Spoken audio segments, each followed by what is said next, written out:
rest is loving yourself. Why? I don't know. But that's what it is. That's what it is. Welcome to Love Letters to Joy, a series where we explore our guests' personal relationship with joy through intimate, one-on-one conversations. Join us as we delve into thought-provoking themes essential for a joyful life, inspiring you to cultivate a joy mindset through self-reflection, shifts in perspective, and healthier habits. I'm your host, Zoe Smiles. Our guest today is Lotti, and we're talking about why resting is productive. Lotti is a singer and songwriter, and a joyful burst of energy. Lotti was born and raised in the Philippines and currently lives in Los Angeles. She blends elements of soul, R&B, and pop influences into her songs. Lotti's music has spirit.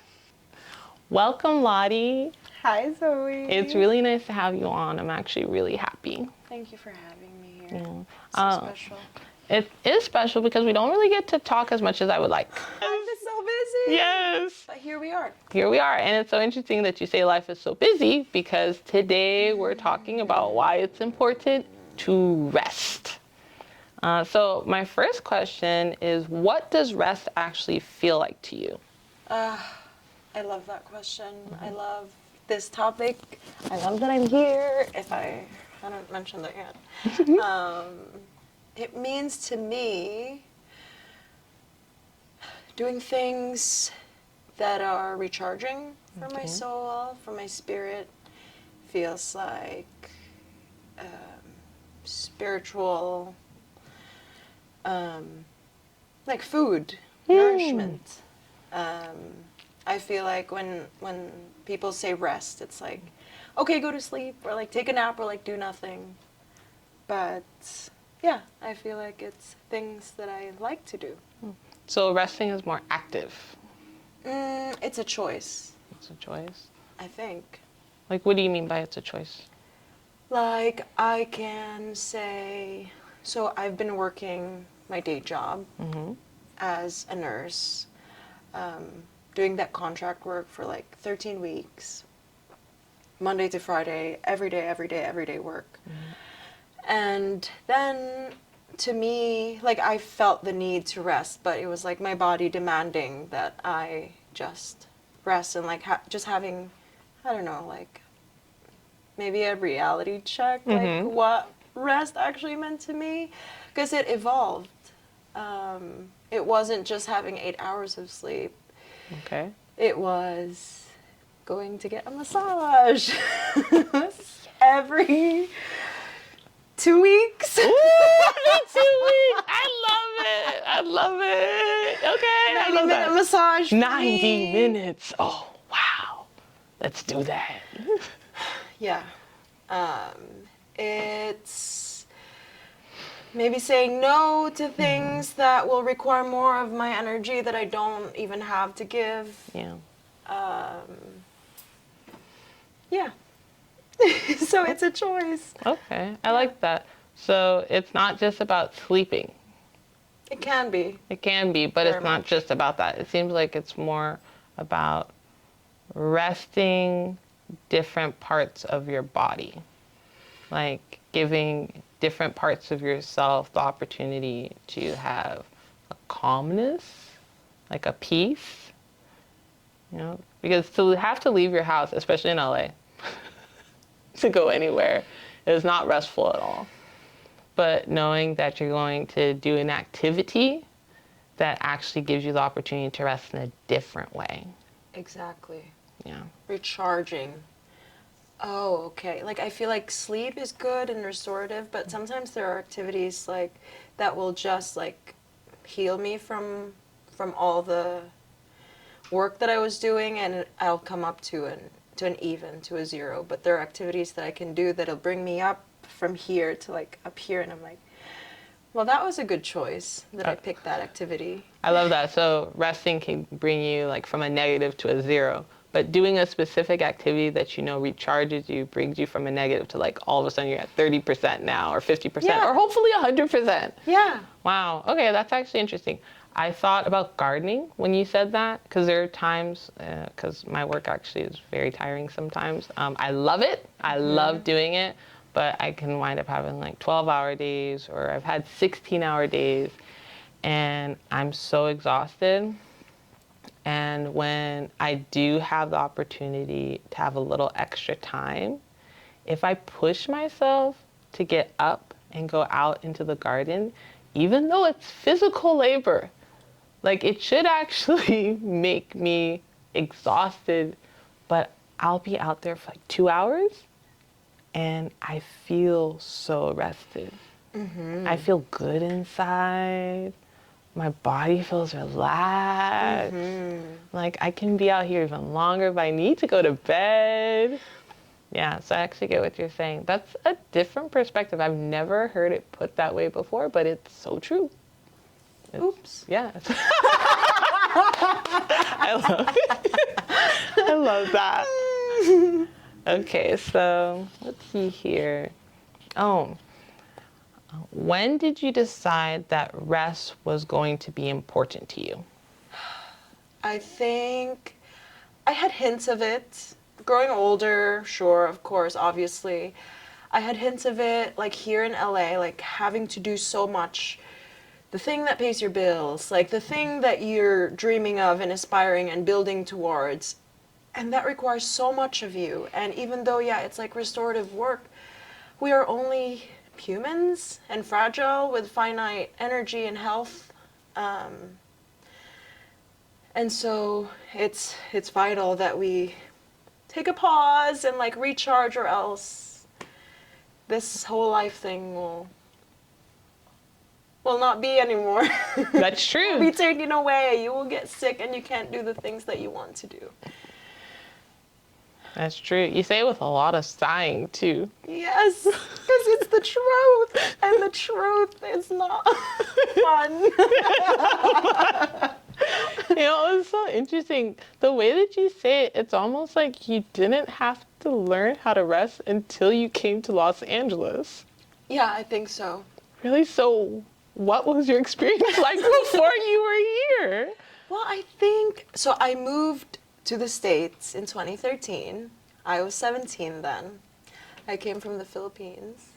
And I think that my life had just been like running around, like run, like also like with closed eyes and like run, and just do. And then coming to Los Angeles to say that I'm gonna pursue this dream of mine of singing and songwriting. I feel like, sure, I can do the run, but it's so wasteful. Like, that's not, no one knows what they're doing. I have to, or I had to learn to not be wasteful with my energy. In the ways, yeah, it's like taking a step back and this is what I need to do for that, and this is, like, have to be smart about it. Like, there are things where, yeah, you can just go and do, but things that require heart and creativity and passion takes more than that. So it's when you came to LA that you learned where to pour your energy into, like what spaces to pour your energy into, or what experiences or opportunities. And before you didn't really have to think about it. Yeah, or it was like maybe simple before, like just like survive and like finish whatever needs to be finished, like go through school and like find a way to make some kind of money. And then once I found, oh, this is what I want to be doing with my life. Wait, when did you figure out this was what you wanted to do with your life? So I moved when I was 17, and I had always been singing, always been on stage. Like, that's part of me. That's part of my ancestors, even for the people that came before me, right? So that's always been in me, but you grow up in this world and you have to make money and you have to figure that out. Yeah. And I come to America and my parents don't really have money. And even though music is my love and I love singing. I can tell. That's not an option. Yeah, I've seen you perform multiple times. I mean, you're already like dynamic and energetic just in person, but ooh, when you get on that stage, I'm like, damn, I know that girl. She's happy to be there. I could get a free autograph after, right? And I'm gonna frame it, and you know, I'll never sell it. I promise I won't. It's literally just gonna be framed there, so I can be like, yeah, I knew. Yeah. I knew. Yeah. Okay, that's interesting. So, when you decided to start music, you came to LA. I was in Chicago first, Okay. and like after nursing school, my first job was working in the ER as a nurse, as a new grad, overnights. And so just imagine like how taxing that was for my just nervous system. Yeah, that's already also just a big accomplishment, just right there. I have a few new friends who are nurses. It's an incredible profession. It's very taxing physically, emotionally, and mentally. Yeah. It's a lot. So I just So want to say right there already, that's an amazing, amazing accomplishment. Yeah. Okay. Wow. Wow. Nursing is a big deal. Big deal. Big emotional liftings and holdings and being there for, I feel like, humanity. Yeah, it's true. Yeah. Yeah. So you're in Chicago. So I was in Chicago and I was doing that. I was doing it overnight, and soon it was very quickly that I found out that I cannot be doing this for any more than not even an extra year. Okay. So I started to, I feel like too when you like move to a new place, you're an immigrant, but you had a life before, like high school friends, like memories. I was so ready to like forget about it and just like move on into the next and like assimilate and like what is this new life. But then it made me like dig deeper and just like remember like, okay, what things did I like to do and what gave me life. And then remembering that, Like remembering yourself. remembering myself and starting to write songs again very slowly and like learning like what do I have to do to like figure this out. So like bringing my laptop to work and just like learning how like Ableton at that time worked. I'm a Logic girl now, so. I have no idea what that means, but I'm glad you figured it out. Yes. Yes. It was like really, really small steps, but like my escape plan. I can't be happy here. It's a wonderful job. Nurses are amazing, amazing. I think angels. Yes, I agree with that 100%. Yeah. But I have a love that I want to keep doing more than that. Yeah, and it's actually important to be honest with yourself about your capacity. Yeah. Because there are a lot of different things I love doing. And there are only a few things that I can invest like heart, body, mind, soul into, and at the end of the day, still be okay. Yeah. Yeah, and so, no, I'm not saying that you ever have to nurse me, but you have the skill set. Exactly. You have the skill set. You know how to do it. If you need an IV. Okay, I don't want to need an IV. Yeah, exactly. But if I do, I know who to go to. Yes. I know who to go to. Okay, I love that. Let's see here. Oh, yeah, this one I actually wanted your thoughts on because for me, I tend not to really think about this, but I think you do. So, how do you prioritize rest when you have societal expectations that prioritize productivity? Right. Yeah. How do you go about doing that? I think that the world, and this doesn't even mean leaving your house, because social media, it's in my house, it's right next to me. That's true. It's right here. The world, life, wants to take your hand and say, hey, this is important, this is important, this is important, this is important. But our responsibility to ourselves is to take your hand back and say, this is important. You are important. I am important. I am important. So until I'm ready to deal with all of this, or at least one of this,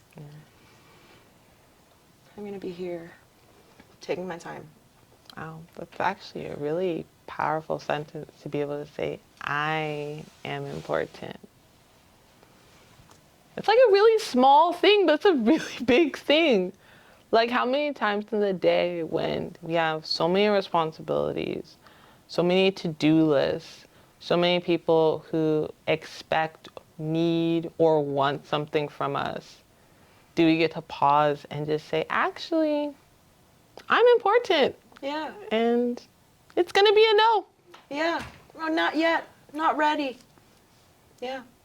Are you actually able to do that? With Lottie's things, Okay. absolutely. Interesting. So what's the difference? I guess yes. I think yes. You think? Well, Lottie's things, I have my ideals that I always want to move in a position of abundance, that I will always have my options and what I need is already here. Okay. And everything is a bonus. But like with life things, like I have to pay my bills, I have to show up to work. The face you made is like a little toddler. I just saw Lottie at 4. She's like, I have to eat these carrots. By the way, I do actually love carrots. You never had to force me to eat them. But still, oh my gosh, I love that. Okay. Yeah, it's true. If it matters with that in that respect, I'm still working on That's true, actually. achieving that abundance. Yeah. But we're aware. We're aware of where we want to go. It actually reminds me of something my brother and I talked about. It's a really quick conversation. I've thought about it so much, though. It was just one sentence. He said, Zoe, if you realized you were really sick, what would you do? And I said, I would take 5 years off and not work. And he wasn't even looking at me. He turned around and he swung his head. He said, okay. I was like, what? He said, that's kind of weird because you love your work. And I hadn't thought about it until he said it. I was like, oh, wow, you're right. I actually love what I do. Like, I love it. Mm-hmm. I wake up, I'm like, okay, woo, let's get started. Yes. Yeah. I go to sleep, I'm like, oh, no, we have more to do. Let's just stay up a little bit longer. Mm-hmm. And I was trying to figure out, why would I want 5 years? 5 whole years where I don't have to work? And, my response to him was, I'd still work. And he said, I know, but there's something there.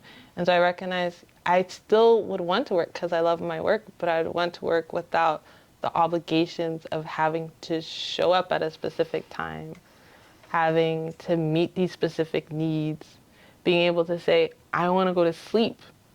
Like, it's kind of weird, but as an adult, we don't get to say, I'm tired, I'm going to sleep now. Mm-hmm. Like, if you have kids, you can't just decide you're going to go to sleep at 4 o'clock because you're exhausted. Yeah. You have a job. Yeah, if you have a job, you can't say, you know what, I actually need to take a nap.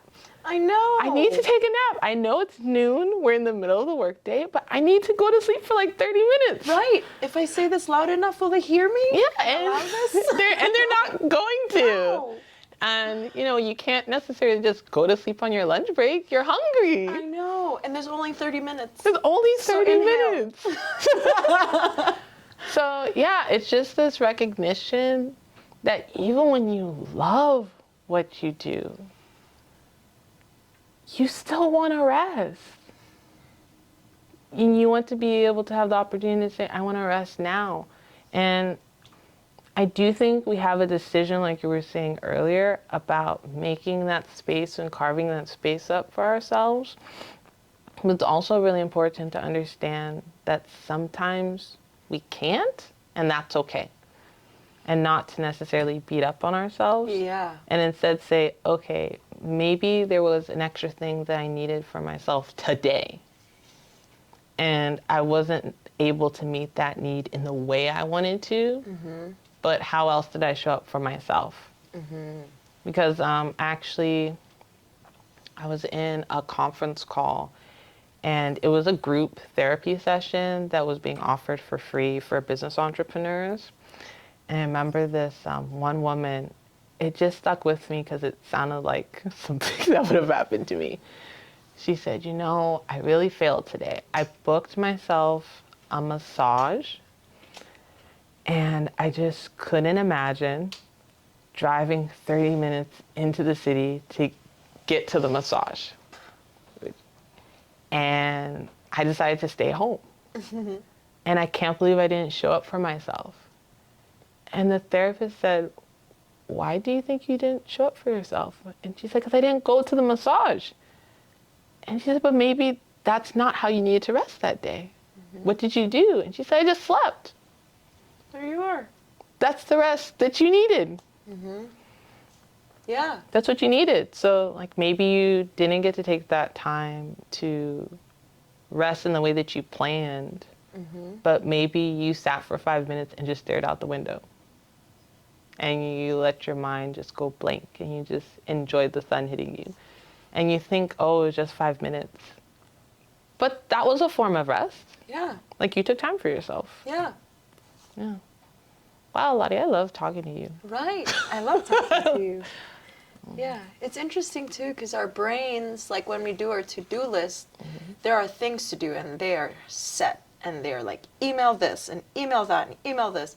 But what we forget to think about is the soft skills before the emailing. Like, what do you want to figure out in this email? Like, sometimes it takes time to like think about like what you want to propose in this email. Like, I can't just like go ahead and feel bad for not checking off that to-do list if I'm not ready to email. Because if I do that, it can be wasteful. It can confuse the other person. That's true. So even giving yourself the space to act and the time to act. Yeah, and like making small to-do lists. Like start thinking about this project. Oh, Just taking it a little bit easier. I get what you're saying. The thing that I learned to do last year, I used to have a 20. Oh my gosh, it's actually really bad now that I think about it. So 20 things on my to-do list to do every day. And of course, all 20 things wouldn't get done unless I had a very, very long work day and I didn't have lunch and I didn't talk to anybody and a lot of other things. And I decided one day, I was like, let's see what really, really, really has to get done today. And I wrote 4 things down. They all got done. Yeah, that's it. Yeah. And I got to Immediate, eat. urgent. Yep. I got to take an hour break. Oh my gosh. I got to call my family. I was like, Nana, how are you? Yeah. I had a little time and I got to call her and just talk to her. Yeah, you're so right, Lotti. Yeah, you feel so, I've achieved everything today. Yeah.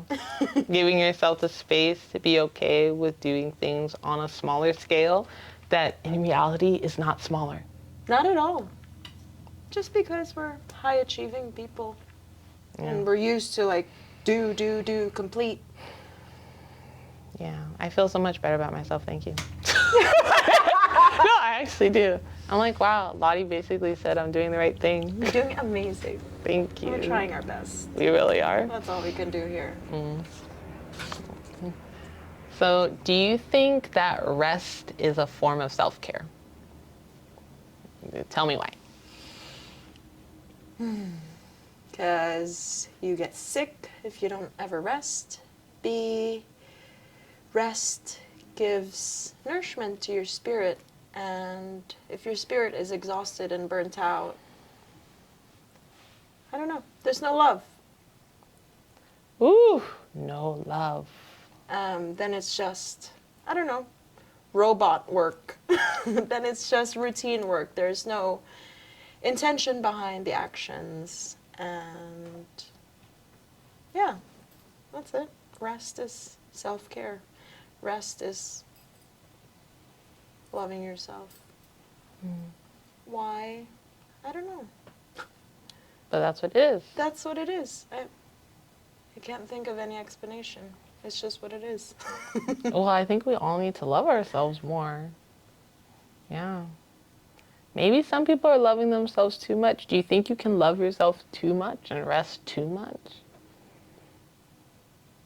I don't think so. If we're alive in this world, I think we can have a little bit more rest than we think, because there's always that guilt that's ingrained in all of us, like, oh, I'm like not doing much or enough. Yeah. We're already here, right? We've already dragged ourselves through the many years of our lives, and I think resting is just deserved. That's actually really true for me. Seems like I'm talking about my brother a lot. He's on my mind a lot all the time. But reminds me of another thing with my brother, because sometimes he has days where he can't do much because of his condition.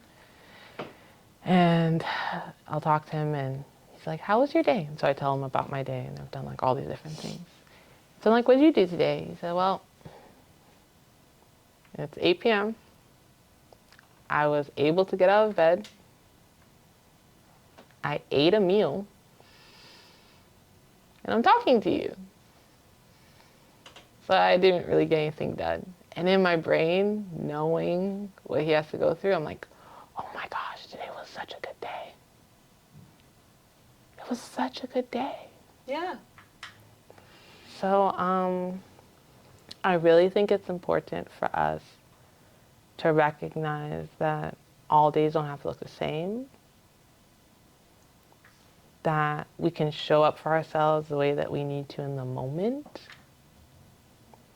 that there are some times based on what we're going through emotionally or physically, spiritually, even mental anguish, that today is a do-nothing day. Yeah. And that do-nothing was actually doing everything. something. Yeah. Exactly what you needed.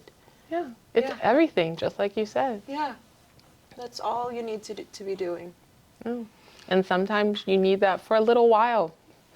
And it's okay to have grace for yourself and say, I'm showing up for me. I'm actually showing up for me. Mm-hmm. Right? Yeah. Forget what the book said or what your to-do list said earlier this week. I didn't know how I would be feeling right now at this moment. Yeah. Oof. What practices do you adopt to make sure that you have a self-care routine and a resting routine? I like my mornings a lot. I feel like that's my time for myself. Mm-hmm. I journal a lot. And it used to be just like a morning thing, but now that I'm done with my contract work,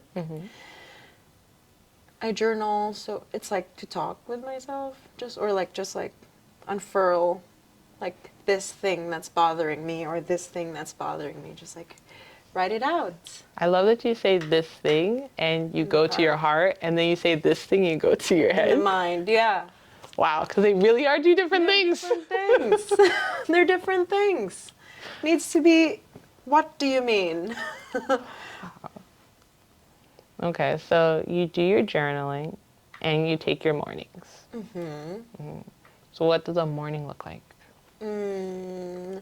Wake up. I've been trying to just, before I get up, just like 10 breaths. Sometimes I fall back to sleep. Sometimes I can't finish the 10 breaths. My phone is like too close to me. Yeah. But on my best mornings, I finish my 10 breaths. I don't look at my phone. I go into the kitchen. I boil some water. Ooh. Get my journal, and just like, like no rush. This is my morning. I don't have to be anywhere right now. Walk around the house, walk in the living room. I have my space. And then I just write. Sometimes I drink tea, sometimes I drink coffee. And then I just write. And then there's a lot of walking around, a lot of writing. And then finally I see what my to-do list is for the day. For someone who's a singer-songwriter and is on stage and just shines on stage, I can see the morning routine being walking around. Yeah. And writing, it's like practice, actually. It's practice. I'm just being myself. It's practice. I love that. Feeling comfortable. Yeah. Yeah, the phone thing that you said is actually a big one for me. Right. Yeah, I started a couple months ago, actually, taking my phone and putting it in the other room. And it's something that I heard either in a conversation, maybe it was like another interview that I heard online with someone suggesting that. And it's made a world of difference. Because in the morning, I like to wake up, I go do like my skincare routine, and then I exercise. I read some scripture from the Bible. Then I do a little prayer. Then I go into the kitchen, make myself a cup of tea. And if, as you said, like it's like the best morning, I'll sit at my front window and just look out as I drink my tea. Or I'll sit at my back window and look out on my balcony, and just take that time and just think. And not think about work, think about myself. Yeah. I've started this thing of like, how does Zoe feel today? Yeah. It's just a little thing that I started asking myself, like, how do I feel? Because I don't think we really get the opportunity to just sit and say what's going on with us. And it actually came up because I had a friend ask me how I was doing, and there was a lot of things going on with some of my friends and with a couple of my family members that were really difficult situations. And so I told her, I'm just really not. And then I paused. And I said, you know what? I'm actually doing great. And she said, really? I was like, yeah, I'm actually doing great. And she said, okay, you kind of said it in a weird way. Yeah, well, because we want to empathize, we're there. Yeah, but like, I'm fine. Yeah. I'm okay. And I'm gonna show up for the people who I love and I care for who aren't doing okay right now. But I don't show up for them by telling myself that I'm doing horribly. Yeah. I get to show up for them by saying, hey, I'm at a good place right now, so I have the energy and the space to be able to be present for you. Yeah. I can give to you because I'm good.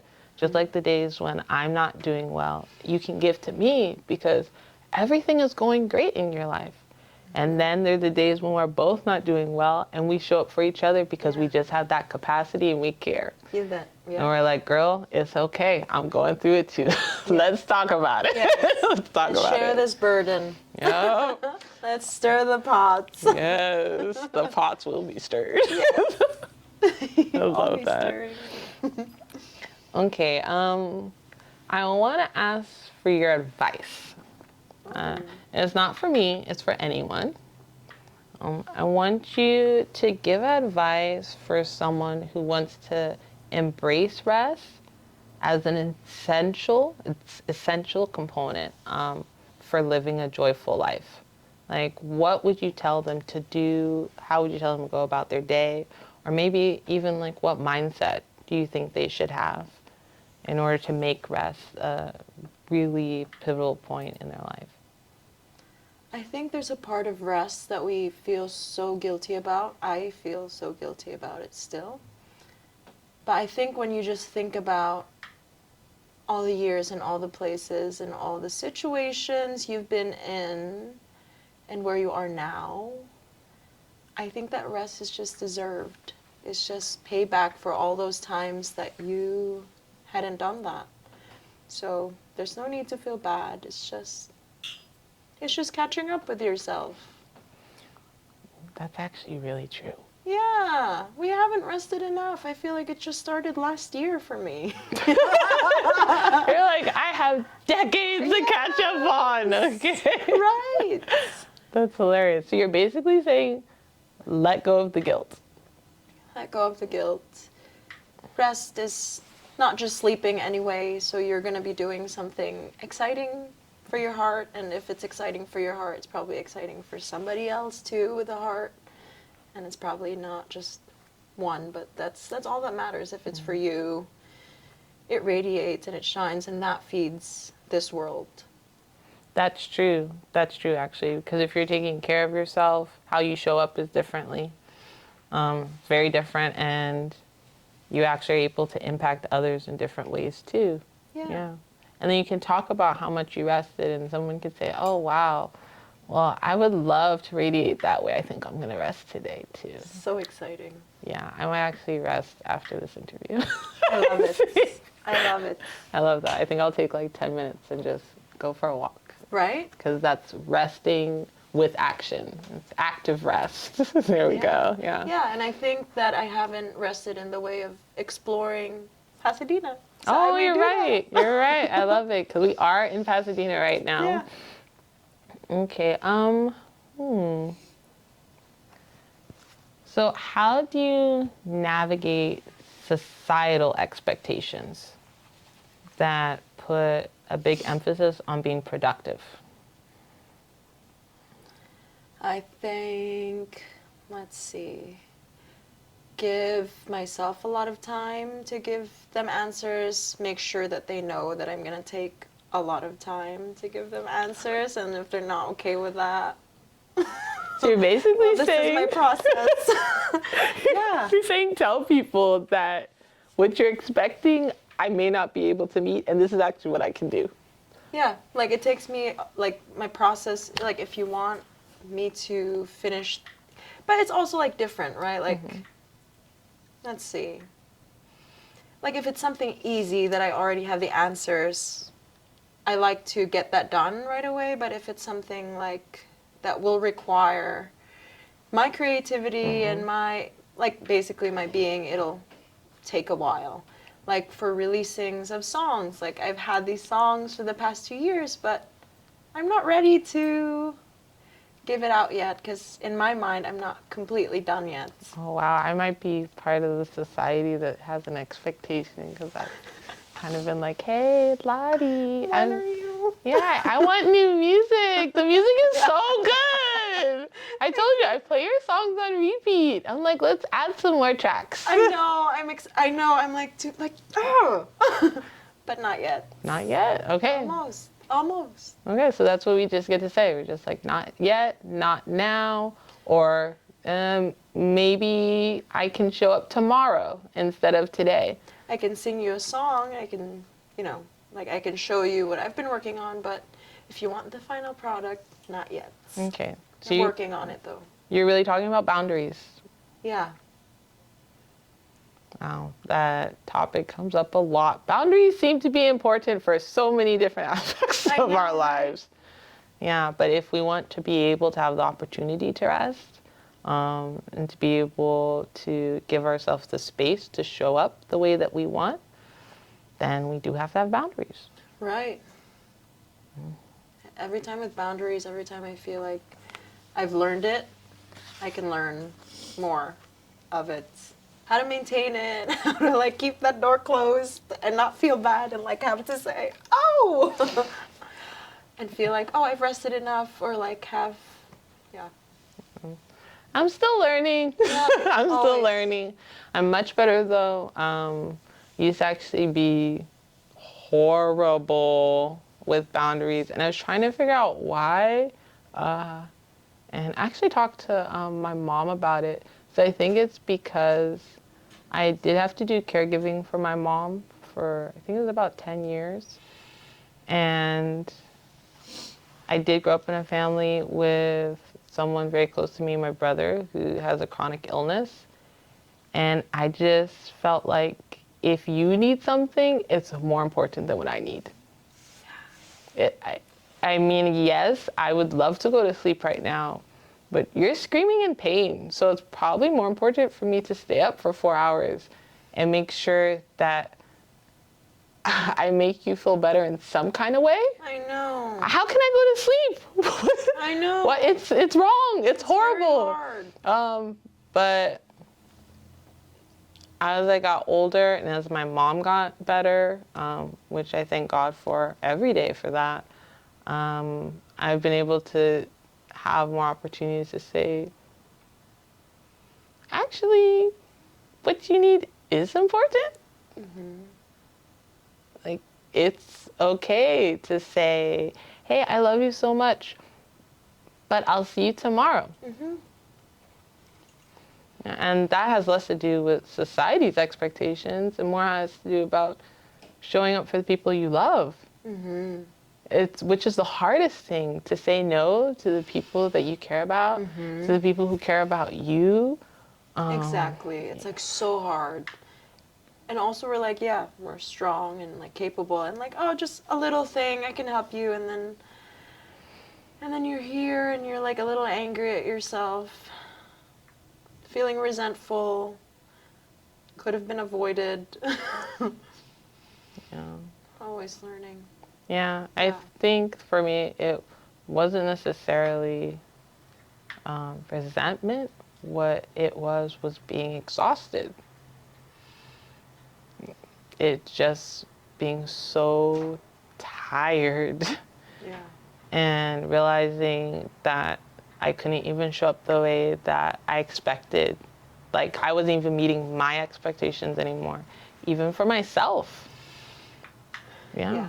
And so setting a boundary I know. of saying, I need 8 hours of sleep. Never knew I needed it, but I do. Yeah, and I need to have 3 meals a day, which seems like such a small thing. But for anyone who's been in the position as a caregiver, they know it's actually really difficult, depending on how much care someone needs, to be able to show up for yourself that way. And a lot of the time, there's not necessarily a conversation that you're having with the other person. Of course, if my mom knew what I was doing, no way. Of course not. No way would have it happened at all. But she didn't, because why would I tell her? Yeah, why? She's I'm already here going for you. Yeah, she's already going through enough. I'm here. Yeah. So I like that sometimes it's not even about setting boundaries with someone else, it's about setting boundaries with yourself. Yeah. Saying, actually, no, Zoe, you are not allowed to do this to you today. That's what it is. That's what it is. Conversations with self, fights with self, setting boundaries with self and expectations. Lottie's with self. like, be aggressive with yourself. Tell yourself no. Gentle, aggressive. Gentle, aggressive. Okay. Okay. Yeah, but being serious. Like, actually showing up and saying, seriously, this is what we're going to do. This is how we're going to treat ourselves. This is how we're going to approach life because we want to honor ourselves. Oh, I really love that. I love that too. Okay, so my last question for you is, what are the things that bring you the most joy? Oh my goodness. It changes, but these days I've been loving making little videos on social media. I've seen these videos, Yes, and they exactly. are very good. Yeah, your Exactly. Instagram actually brings a smile to my face all the time. Yes, Yeah. it makes me happy. 'Cause, yeah, just like kind of playing around in that aspect, working on the music, and that takes a long time. But also understanding like there are things that I could be doing, and that kind of just like came to me, where it's just like, oh, I have these videos and like these capabilities like on my phone and then on my desktop, and just creating things. You're playing. I'm playing. I'm playing, and it just so happens that I have these songs that match these little videos that I make, so sure. It's wonderful. And I also like get to write little captions that are from my heart too, and people are understanding. You know, it's like we're all experiencing this thing. We're healing, we're growing, we're learning from our mistakes, and sometimes we do them again. Yeah. It's all learning. but when we share with each other, it's like feeding, and yeah, again, it's nourishment. It is. I actually really like that you play. Yeah. Oh. You're very playful, so light and fun, and at the same time, so deep. It's like, so deep. You'll have like the cutest little video, and I'm just dancing, and then I read the caption, and I'm like, oh my God! Yes, Lotti, you're right! I know. But it's nice. It's nice to be able to show up in those two ways. Yeah. Yeah, because you get to interact with the world, not necessarily like a child, but honoring the child in you with all the wisdom that you've gained along the way. And what more could you ask for? You know? I think it's a beautiful way to live, and I'm really proud of you. Thank you. You have very good eyes. Oh, Such a deep heart. thank you. Bright smile, Zoe. And I appreciate you being on today, Lotti. Thank you. Thank you for having me. That was such an inspiring conversation. I feel really good about the choices that I've been making in my own life, and I hope you all have been inspired to take more time to rest, show up for yourself, and honor the care that you need. You can find Lotti on all streaming platforms and follow her musical journey: YouTube, Instagram, TikTok, at Lotti Forever. That's LOTTI, the number 4, EVR.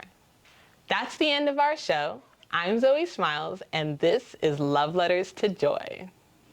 This week, if you'd like to write us a letter, find extra content, or shop us online, you can visit us at happygoodsunlimited.com, or you can follow us on Instagram at happygoodsunlimited.